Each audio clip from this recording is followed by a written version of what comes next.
राष्ट्रीय स्वयंसेवक संघ के प्रचारक और भारतीय सद्भावना मंच के संरक्षक इंद्रेश कुमार ने झांसी में कांग्रेस पार्टी पर हमला बोला और कहा कि वे फ्लॉप हो गए लेकिन फिर भी सुधरते नहीं। जनसंख्या नियंत्रण कानून की मांग को लेकर आयोजित कार्यक्रम में हिस्सा लेने पहुंचे इंद्रेश कुमार ने पत्रकारों से बातचीत में कहा कि मुसलमानों की एक बड़ी आबादी कट्टरता से निकलकर मुख्य धारा में आना चाहती है। वह दिन दूर नहीं जब कट्टरपंथी हारेंगे।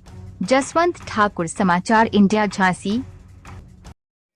देश में कभी भी कोई बात आती है तो सिख विरोध नहीं करता, जैनी विरोध नहीं करता, बौद्ध नहीं विरोध करता, शैव वैष्णव शाक्त राधा स्वामी निरंकारी कबीरपंथी दादूपंथी वाल्मीकि रविदासी अम्बेडकरवादी विरोध नहीं करता है। कुछ लोगों को मुसलमान के नाम पर भड़काकर कट्टर बनाने की कोशिश की जाती है। आज मुसलमानों में भी बड़ी संख्या है जो इस कट्टरता हिंसा से निकलकर मुख्य धारा में आना चाहती है। कट्टरता हमेशा नुकसानदायक होती है, इसलिए दुनिया का हर धर्म और ग्रंथ कहता है नेक बनो, सच्चे बनो, अच्छे बनो, अपने रास्ते चलो, दूसरे के रास्ते की इज्जत करो। अगर इस रास्ते पर प्राणियों में सद्भावना हो, विश्व का कल्याण हो, देश चले, तो मुझे लगता है कि वो दिन दूर नहीं जब कट्टरपंथी हारेंगे और इस देश के अंदर राष्ट्रवादी मानवतावादी उनके द्वारा एक नया भारत उभरेगा। विपक्ष आरोप लगाता है कि भाजपा जो है वो संघ की आइडियोलॉजी पे चलती है, वही कट्टरता फैला रहे हैं और ज्यादातर हमला जितनी जितनी भाजपा की जीत लगातार बढ़ती जा रही है उतना भाजपा से ज्यादा जो संघ के ऊपर हमलावर हो रहे हैं विपक्ष। इस पे आप क्या कहते हैं? ऐसा है, जो संघ पर हमलावर हैं, मैं उनके अज्ञान पर और उनके भटकाव पर दया करता हूँ, क्योंकि वह कहीं ना कहीं अंधकार में है और कहीं ना कहीं गलत रास्ते पर भटके हुए हैं। आरएसएस जोड़ता है। RSS is well known for is patriotism, it's discipline, social service and come together, इसके लिए माना जाता है।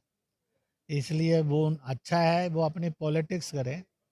वह जो गैर राजनीतिक दलों को गाली देते हैं, संस्थाओं को, मिशन को गाली देते हैं, इस गंदगी को परोसना बंद करें। इसका हित कभी नहीं हुआ उनका।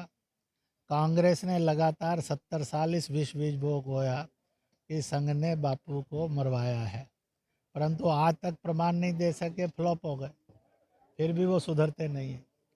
आज तक कितने ही नेताओं ने समय समय पर संघ की समाज सेवा, देश प्रेम और ईमानदारी के गुण गाए हैं, कार्यक्रमों में सम्मिलित किया है, फिर भी वो गाली देना नहीं छोड़ते हैं।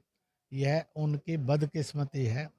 कहते हैं सूरज पर थूकोगे तो कीचड़ थूक आपके चेहरे को बदनाम करेगा।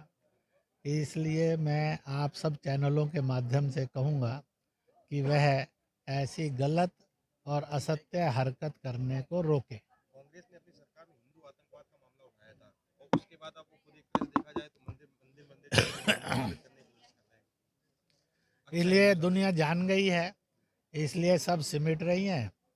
और आजकल एक आप पार्टी भी निकल आई है जो कांग्रेस के वोट बैंक को खा रही है।